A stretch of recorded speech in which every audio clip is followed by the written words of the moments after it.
Përshëndetje, sot kam menduar të flasim për çakrat. Atëherë, çakrat, vetë fjala çakër do të thotë rrotë. Pra çakrat mund t'i shohim si rrota energjetike. Apo ndryshe unë do t'i quaja portale energjetike. Më kryesoret janë 7 prej tyre, të cilat pozicionohen në pjesë të ndryshme të trupit tonë. Duke filluar me çakrën në fundin e shpinës sonë, e cila ka një ngjyrë të kuqe dhe titullohet root chakra ose ndryshe çakra e rënjës, mund ta quajmë ndryshe. Kjo çakër lidhet shumë me stabilitetin. Dhe duhet kemi parasysh që në momentin që një çakër nuk funksionon siç duhet, imagjinojeni si rubineti i ujit, uji nuk do të rrjedh lirisht. Dhe uji në këtë rast është energjia. Pra energjia jonë nuk do të mund të lëvizë lirisht në të gjithë trupin tonë. Dhe energjia duhet të lëvizë nga poshtë lart. Pra në momentin që një çakër e poshtme do të jetë e bllokuar, energjia nuk mund të shkojë në çakrat tona të larta dhe kjo mund ta bllokojë ne nga intuita, kreativiteti, nga lidhja jonë me veten tonë apo me universin e të tjerë. Kështu, duke patur parasysh këtë, çakra e rënjës ose ndryshe çakra e kuqe, root chakra, e cila ndodhet në fundin e shpinës, lidhet shumë me stabilitetin, me të qenurit i sigurt, me ndjesinë se ke dikë pranë teje i cili do të mbështesë dhe ti mund t'i besosh. Pra të gjitha këto lidhen me ndjesinë e sigurisë. Dhe kjo çakër është shumë e lidhur edhe me mënyrën se si ju tërhiqni pasurinë në jetën tuaj. Ajo që mund të bëni nëse e shikoni që kjo çakër nuk është e balancuar apo e shëruar plotësisht, është thjesht që ju të qëndroni me këmbë në tokë.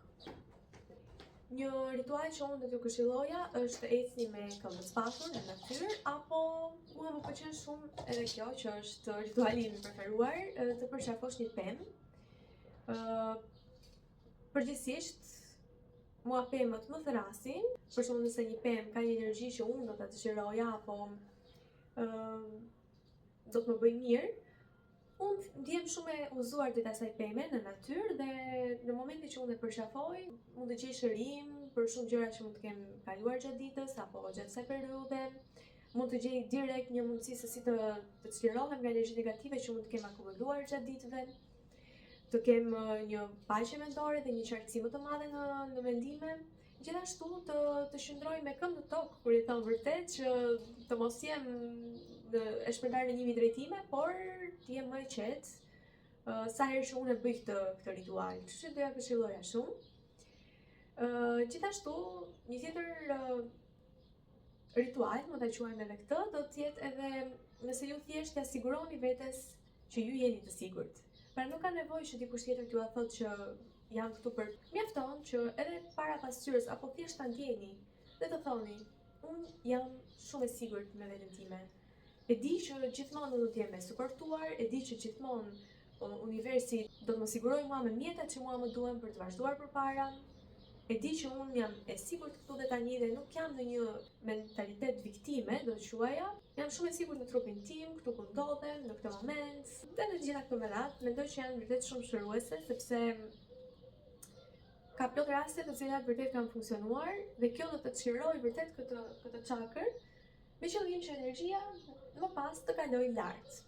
Duke shkuar tek çakra e dytë që është çakra e sakrale, e cila ndodhet në pjesën e poshtme të barkut, e cila lidhet shumë me kreativitetin, ka një ngjyrë portokalli, lidhet shumë me të qenë kreativ, me çfarë ju mund të krijoni në jetë, me lidhjet, me pasionin, me dëshirat dhe në rast se kjo çakër është e bllokuar, ju do të ndjeni të larguar nga pasioni juaj, qoftë nuk po ndiqni pasionin tuaj në jetë, apo pasionin tuaj në një lidhje, apo thjesht nga talentet dhe dëshirat dhe hobit tuaja që dikur kanë qenë një pjesë e rëndësishme e jetës tuaj, tani më ju ndjeni të shkëputur. Çfarë mund të bëni për këtë? Është shumë e thjeshtë. Mjafton të riktheheni prapë tek ato talente, pasione, dëshira që ju dikur i bënit me shumë kënaqësi dhe tani më nuk po gjeni më kohë për to. Por koha është thjesht një iluzion dhe thjesht një mënyrë organizimi e duhur dhe një riorganizimi prioriteteve tuaja do të bëjë që ju të gjeni kohë për atë që ju vërtet doni dhe që vërtet ka rëndësi për ju. Dhe mbi të gjitha, e rëndësishme është të jeni të shëndetshëm dhe të plotë dhe të ndiheni të përmbushur, kjo ka rëndësi në jetë, kështu që përse të mos të punojmë për këtë, apo jo. Dhe kjo mund t'ju bëj të vjeni shumë në dyshime, në dilema dhe në pikpyetje, apo ndjek unë rrugën e dur në jetë, apo ndjek unë pasionin tim në jetë. Këto janë të gjitha pyetje që ju mund t'i bëni me veten tuaj dhe të shikoni qartasi dhe t'jeni sinqert me veten se çfarë rrugë po ndiqni, çfarë ndryshimesh mund të bëni.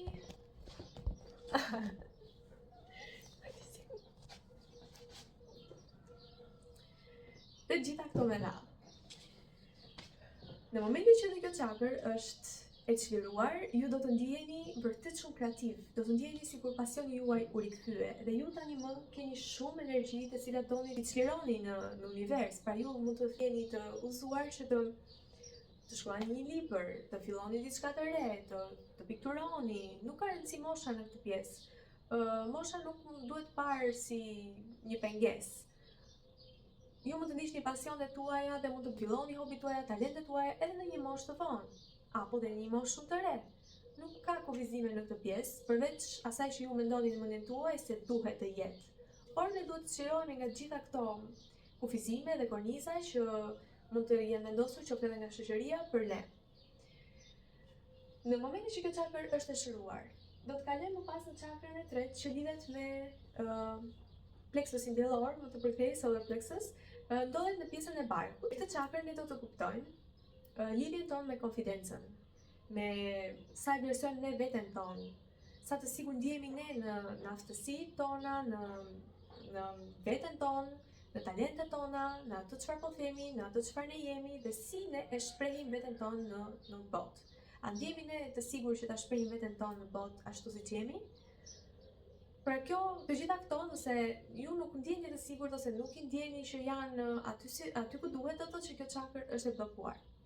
Çfarë mund të bëni? T'ia ofroni vetes këtë konfidencë. Dhe kjo duhet ndërtuar hap pas hapi dhe ditë pas dite. Pra nuk është diçka që ju mund ta ndërtoni menjëherë. Mendoni veten tuaj kur keni qenë të veq. Ju e donit veten ashtu siç ishit. Ju ishit shumë të chillter, të pozitiv, nuk ka rëndësi se si ishit, se çfarë vishnit, apo se si trupi juaj ishte. Ju thjesht e donit veten tuaj ashtu siç ishit, apo jo. Dhe nuk ishte gjykime, ose ndoshta mund të kenë qenë raste shumë të rralla, por përgjithsisht tek fëmijët nuk ka gjykime për mënyrën se si ju jeni, se si visheni, apo se si dukesh. Të gjithë duken të bukur dhe të gjithë ndihen të bukur. Dhe kjo ndjesi, konfidencë në vete, dhe tek ndjesia që dhe mbështetja tek ndjesia që unë jam unike dhe kjo që unë jam më bën ta dua veten time kështu siç jam dhe nuk ka rëndësi se çfarë thonë të tjerë për mua apo çfarë mendojnë të tjerë për mua. Dhe detyrimisht të tjerët do të ndjekin atë që ju mendoni për veten tuaj dhe do të shohin atë që ju shihni për veten tuaj. Kështu që pak besim në vete që mund të ndërtohet ditë pas dite, mund ta shëroj shumë mirë këtë portal energjetik, i cili më pas, në rast se është i shëruar plotësisht, do t'ju pajisë ju me të gjithë energjinë e universit, të diellit, siç quhet edhe vetë nga emri, me të gjithë energjinë që ju t'jeni solar, të shëndritshëm, dhe ta shfaqni veten tuaj në mënyrën më të mirë të mundshme në përditshmëri, me konfidencë, me besim në vete, qoftë në çdo fushë të profesionit tuaj, karrierës tuaj, të jetës tuaj, e të tjerë. Në momentin që kjo çakër është e shëruar, do të kalojmë në çakrën e zemrës, e cila ka një ngjyrë jeshile, lidhet shumë me marrëdhëniet që kanë të bëjnë me lidhjet, për shembull, shoqërore, me partnerin tuaj, familjare, e shumë të tjera. Në momentin që kjo çakër është e bllokuar, ju do të ndjeni të izoluar. Dhe do të ndjeni sikur nuk mund të krijoni dot lidhje të vërteta me të tjerët në një nivel zemër me zemër, por do të ndjeni të shkëputur nga ndjesia e dashurisë apo të japësh dhe të marrësh dashuri. Pra kjo lidhje me këtë ndjesi kaq të mrekullueshme siç është dashuria do të jetë paksa larg jush, kështu do të ndihet. Por në momentin që ju do të punoni përsëri me veten tuaj dhe do ta shironi këtë çakër, ju do të ndjeni dashurinë më të madhe që keni përjetuar ndonjëherë. Dhe fillon që tek vetja juaj.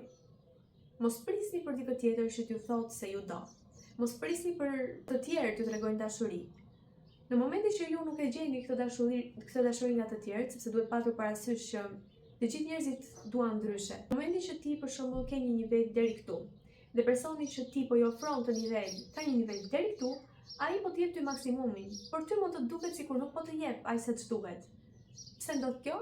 Sepse nivelet tuaja nuk janë aty ku duhet, pra ju duhet të gjeni njerëz dhe individ të cilët mund t'ju ofrojnë të njëjtën dashuri në të njëjtin nivel, që më pas të ndjeni që vërtet po ma ofron këtë dashurinë.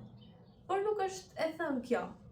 Mjafton që ju t'ja ofroni vetes të lloj dashurie, dhe kjo çakër do të shërohet vetvetiu. Mjafton që ju t'i thoni vetes se e doni. Mund të dilni para pasqyrës çdo mëngjes dhe t'i thoni dhe t'i shprehni vetes tuaj se sa shumë ju e doni. Dhe mund të duket e vështirë në fillim, por hap pas hapi do të shikoni vërtet që ju do ta doni veten tuaj në çdo kuptim, në çdo sens, çdo centimetër të vetes tuaj. Çdo gjë që më parë mund t'i dukur defekt, apo pse e kam unë këtë, apo këto gjykimet që mund t'i bëhen vetes, sepse duhet përmendur që edhe personalisht unë kam qenë gjykuesja më e madhe e vetes time dikur, dhe ndoshta mund të jetë edhe për ju që ne jemi ata që e gjykojmë më shumë veten tonë. Dhe ndoshta të tjerët nuk e shohin fare atë gjën për të cilën ti po thua duket keq apo nuk më pëlqen. Të tjerët ndoshta e pëlqejnë, dhe kjo është çështje perspektive. Dhe nuk është e rëndësishme ta pëlqejnë apo jo të tjerët. E rëndësishme është si ndihesh ti me veten tënde. A e do ti veten tënde plotësisht? Dhe nëse jo, si mund të përmirësohesh ti që nesër ta duash veten tënde plotësisht?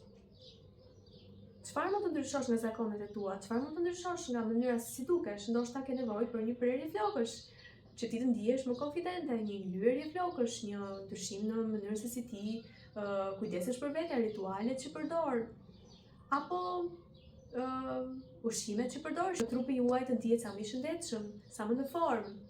Apo duhet të nisni që të praktikoni një lloj sporti specifik që ju bëj të ndjeni të shëndetshëm.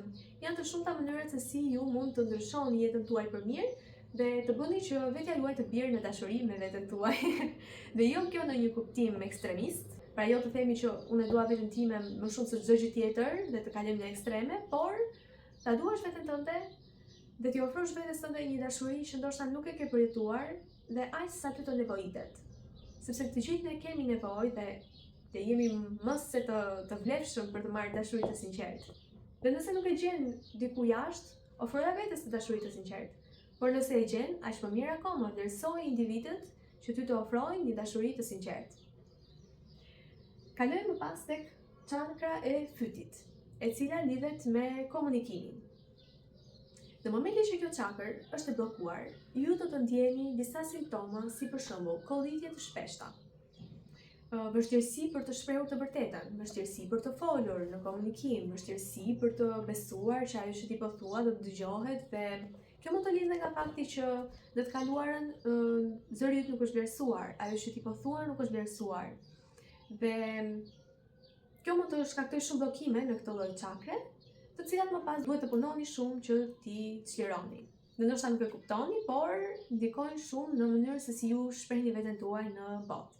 Sepse fundja, komunikimi është një pjesë shumë e rëndësishme e jetës sonë momentalisht, kështu që nëse ne nuk komunikojmë siç duhet, nëse ne nuk e shprehim të vërtetën tonë, të tjerë do të na keq kuptojnë dhe kjo përkthehet në kufi të e kaluar, në individ të cilët duke mos e kuptuar kufirin që ti ke vendosur, apo çfarë ti vërtet dëshiron, nëse ti kërkon ndihmë apo çfarë do lloj gjëri qoftë, ai mund ta përkthejë në një mënyrë tjetër dhe të të jap diçka që ti nuk e dëshiron. Është si të shkosh për shembull në një supermarket apo në një restorant, po themi, dhe të mos ish i qartë në çfarë ti do, në mendjen tënde je i qartë, por kur e komunikon nuk je i qartë. Dhe kamarieri do ta përkthejë atë në mënyrën që ti e the të paqartë, duke të sjellë diçka që ti nuk e dëshiron. Kështu që për të ndihmuar në shërimin e kësaj çakre, unë do të këshilloja shumë këndimin. Nuk ka rëndësi nëse ju mendoni që zëri im është i bukur apo jo, mjafton të këndoni, ndoshta edhe diku ku njerëzit nuk mund t'ju shohin, që ju të ndjeni të sigurt, në një vend, në një hapësirë të hapur që nuk bezisni kënd, por zëri juaj të dalë lirisht, dhe mjafton thjesht të këndoni sa më shumë.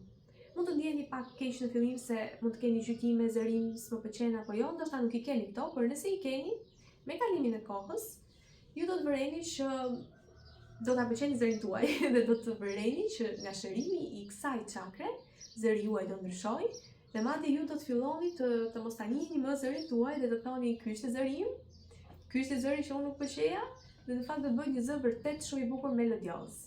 Dhe ju do ndjeni shumë mirë të këndoni edhe pranë njerëzve të tjerë më pas. Një gjë tjetër është komunikimi. Të komunikoni të vërtetën tuaj, sado që mund të jetë vështirë, shumë e vështirë në fillim, por duhet ta bëni. Nëse dëshironi që kjo çakër të shërohet, sigurisht nuk ka detyrim këtu, thjesht nëse dëshironi që energjia juaj të vazhdojë dhe të rritet në nivele të tjera. Mjafton të flisni të vërtetën tuaj ashtu siç e mendoni, kur e mendoni dhe jo duke menduar dikë tjetër, sado që e vërteta të vret, kjo është e vërteta. Por atëherë kur duhet, e vërteta në fakt është shërim. Sado që mund të duket për momentin sfiduese, shpesh herë kur ti i thua të vërtetën dikujt, ai mund të lëndohet, por më vonë fjalët e tua do t'i ngelen në mendje dhe ai do ta mendojë më vonë që kjo pas ka qenë e vërtet. Dhe unë thjesht duhet të punoja me veten time për të arritur këtu dhe për ta kuptuar që e vërteta më çliroi. Por e vërteta mund të sfidojë të tjerë duke qenë se do t'ju hapet një horizont ku ata duhet të punojnë për të arritur në një nivel më të mirë të vetes. Gjithsesi mos u friksoni, sepse në momentin që ju thoni të vërtetën, jeni të mbrojtur në çdo aspekt dhe të paktën po i bëni një të mirë vetes tuaj, por edhe të tjerëve. Ndoshta nuk duken efektet në moment, por do të duken me kalimin e kohës. Dhe kjo mund të jetë jo vetëm me të folur, mund të jetë edhe nëpërmjet shkrimit. Pra nëse ju ndjeni më mirë kur shpreheni nëpërmjet shkrimit, mjafton të shkruani. Mund të publikoni diçka që ju keni menduar vërtet shumë për ta publikuar. Mund të shkruani thjesht në një blogun tuaj, çka që ju dëshironi, që mendoni, ta nxjini nga vetja juaj, ta çlironi nga vetja juaj. Kjo do ju ndihmojë shumë. Në këtë moment, le të lëvizim tek çakra tjetër që është çakra e syrit të tretë, e cila ndodhet në hapësirën midis vetullave. Kjo çakër ka ngjyrën blu, indigo, quhet ngjyra, që do të thotë nuk është tamam blu, por blu në lejla, diçka e tillë. Kjo çakër lidhet shumë me vizionin, me shikimin e brendshëm, dhe intuitën, dëgjimin e zërit të brendshëm, të gjitha këto me radhë. Kjo çakër do të ndihmojë shumë që ju të keni një vizion të qartë për veten tuaj, ku doni të jeni apo çfarë dëshironi të keni, për shembull pas një periudhe 5 vjeçare apo diçka e tillë. Në momentin që kjo çakër është e shëruar, ju do të keni vizione të qarta. Ju do të keni një mundësi shumë të fuqishme manifestimi, e cila lidhet me vizualizimin që kjo çakër ju ofron dhe ky portal ju ofron. Është si vërtet një botë tjetër brenda jush. Në momentin që u mbyllni syt dhe vizualizoni se si dëshironi që jeta juaj të jetë, se si dëshironi që ju të jeni, çfarë keni veshur, çfarë jeni duke bërë, si duket shtëpia juaj, si duket karriera juaj, si duket familja juaj, apo lidhjet tuaja, shumë të tjera. Pra imagjinata juaj mund të shkojë në horizonte të shumta nëpërmjet këtij portali, dhe madje në horizonte të pashkelura më parë. Dhe po ta vini re, kjo lidhet shumë përsëri me fëmijën e vogël brenda jush, apo po të kujtoni kur keni qenë fëmijë të vegjël. Të gjithë fëmijët ëndërrojnë, të gjithë fëmijët kanë ëndra, të gjithë fëmijët kanë një botë brenda tyre, kanë mish imagjinar, e shohin botën shumë ndryshe nga të rriturit, duke qenë se imagjinata e tyre është e shfrenuar dhe nuk ka kufi. Ka një imagjinat shumë të bukur, plot ngjyra. Kjo duket në çdo aspekt të jetës së tyre po ta shikoni, pra nëse ju shikoni aspektet rreth e qartë jetës tuaj, do të vëreni shumë ose do të kuptoni shumë për ato çfarë jeni duke kaluar së brendshmi. Sepse ju të rrihni nga brenda, pra si jeni brenda, ajo që ju përputhet do të vijë e manifestuar në realitetin juaj fizik. Pra fëmijët e shohin botën shumë të bukur. Dhe në këtë moment çdo gjë e bukur vjen për ta, çdo dëshirë ju plotësohet, papritur, sapo hapin gojën. Okej, ndoshta jo për të gjithë, por përgjithsisht kështu është me fëmijët. Pra ata janë si super manifestor të vegjël, të cilët mund të arrijnë çfarë të duan, mund të kenë çfarë të duan, dhe edhe sikur të mos të duket sikur janë, sepse pasuria ndonjëherë keq kuptohet. Nuk do të thotë jesh i pasur nëse ti ke para. Ata ndjen shumë të pasur sepse kanë lumturi, kanë paqe të brendshme, ndjen të përmbushur me atë që bëjnë, qoftë nëse krijojnë një vepër arti, një pikturë, qoftë nëse nuk e di, mënyra mund të jetë shumë ta krijojnë një shtëpi imagjinare. Ka plot raste që edhe unë kur kam qenë e vogël kam patur mund të krijoja domethënë një shtëpi nga thjesht një kuti apo mund të kisha shokët e mi të vegjël, të cilët ishin figurina të vogla, të cilave unë ju jepja jetë. Pra mënyrat janë të shumta deri ku kjo mund të shkojë.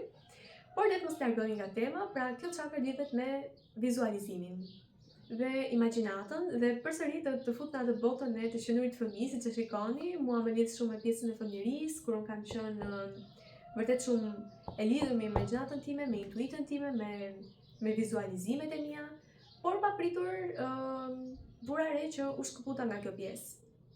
Dhe më është dashur shumë punë për të rikthyer përsëri dhe për ta kuptuar se çfarë ndodhi, bllokimet e shumta dhe se si mund të lidhesha përsëri me këtë imagjinat, me këtë botë të mrekullueshme që të gjithë fëmijët e kanë dhe të gjithë njerëzit të cilët janë të hapur ndaj kësaj bote apo që kanë bërë punën për të shëruar në të gjitha këto çakra mund të përjetojnë. Dhe është përtej ëndrave tuaja më të çuditshme që mund t'ju vinë në mend.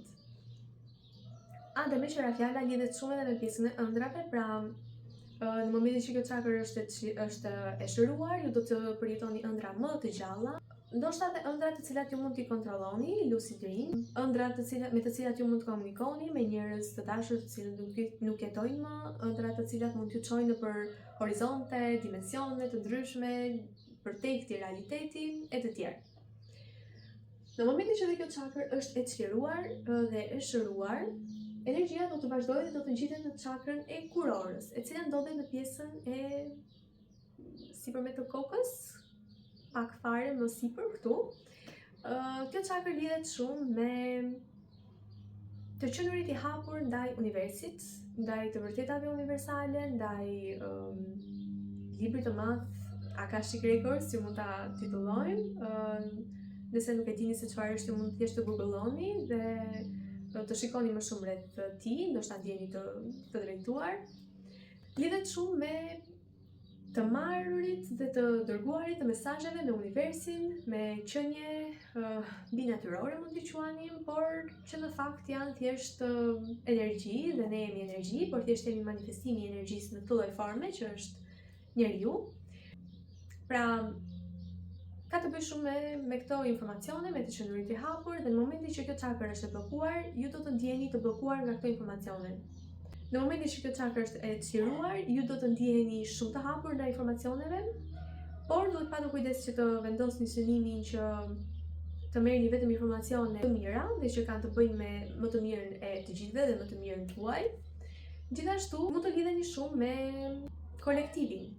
Pra me individë të tjerë të cilët janë në të njëjtin vibrim si ju, në të njëjtin frekuencë si ju, dhe do të vëreni që ata po përjetojnë të njëjta gjëra si ju, në rast se ju bie kontakti me ta, qoftë online, qoftë ndoshta fizikisht, por kjo mund të ndodhë shumë rrallë, thjesht do të jeni shumë të hapur ndaj çfarë është duke ndodhur energjetikisht në një grup specifik të individësh që janë në të njëjtën frekuencë. Lidhet shumë edhe me misionin tuaj këtu, pra ju do të arrini të më lehtësisht të dini se çfarë është ajo për të cilën ju jeni këtu, cili është misioni juaj në këtë jetë, çfarë ju ndes nga brenda dhe çfarë ju bën të ndjeni të lumtur çdo ditë për të ngritur dhe për të vepruar, për të darë atë çfarë ju ofroni më të mirën për jush dhe çfarë vërtet ju ndjeni se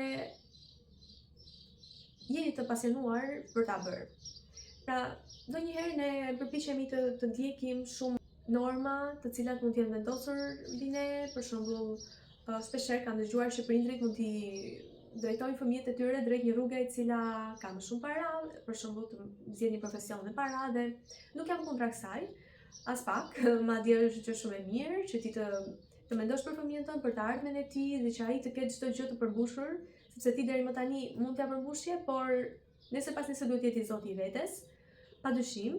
Por ndonjëherë duhet që të mos i ushtrosh shumë trysni fëmijëve, apo sidomos në moshën kur ne na duhet të zgjedhim për shkollën tonë, është një moshë shumë delikate do thoya dhe nuk mendoj se është mosha e duhur që ne të vendosim për jetën tonë, por gjithsesi kështu është, momentalisht kështu është, kështu që nuk kemi çfarë të bëjmë për momentin. por mendoj që nuk jemi gati ende në atë moment të dimë se çfarë vërtet duam. Dhe mendoj që gjithsecili duhet të njohë veten më parë, përpara se të vendosë se çfarë do në jetë. Thot Sokrati, një filozof i njohur, njeri njeh veten. Pra në momentin që ti njeh veten tënde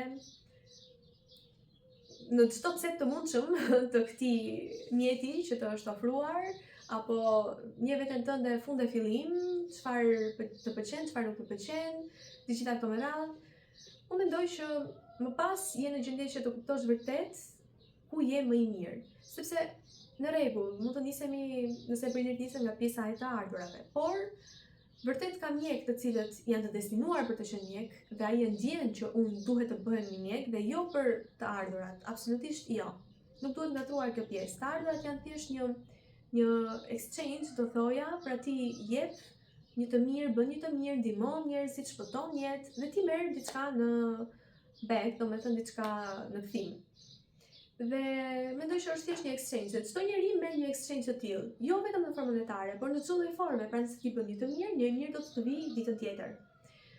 Apo në një moment të dytë, dhe ndoshta jo në të njëjtën formë, por në një formë tjetër, sepse energjia mund të ndryshojë formë, por ngelet e njëjta. Pra nëse ti ofron dashuri, do të marrësh dashuri në një lloj forme tjetër ndoshta, ose në të njëjtën. Dhe në momentin që ti e di që do të bësh një mjek apo një profesion që vërtet ka të ardhura, mund ta gjykojmë. Po, atëherë po, ti e di që je destinuar për këtë punë dhe ajo që ti po merr është vërtet diçka që ti e meriton. Por në momentin që ti ke një pasion tjetër, unë jam me atë që të ndjekësh pasionin tënd, sepse ne ose më saktë bota ka tani nevojë për njerëz të cilët duhet të jenë të mirë në atë që bëjnë dhe ta bëjnë vërtet me dashuri, me pasion, dhe kjo do t'ju kthehet shumë herë më shumë me të mira mbrapsht. Dhe ndoshta këto të mira mund të jenë dashuri, mund të jenë një person i cili të ndihmon kur ti ke nevojë, mund të jenë edhe ndoshta mjete monetare kur ty të duhen dhe fiksë momentin dhe kohën e duhur. Apo ti ndodhesh në kohën dhe momentin e duhur në një X moment dhe gjithçka rrihet natyrshëm.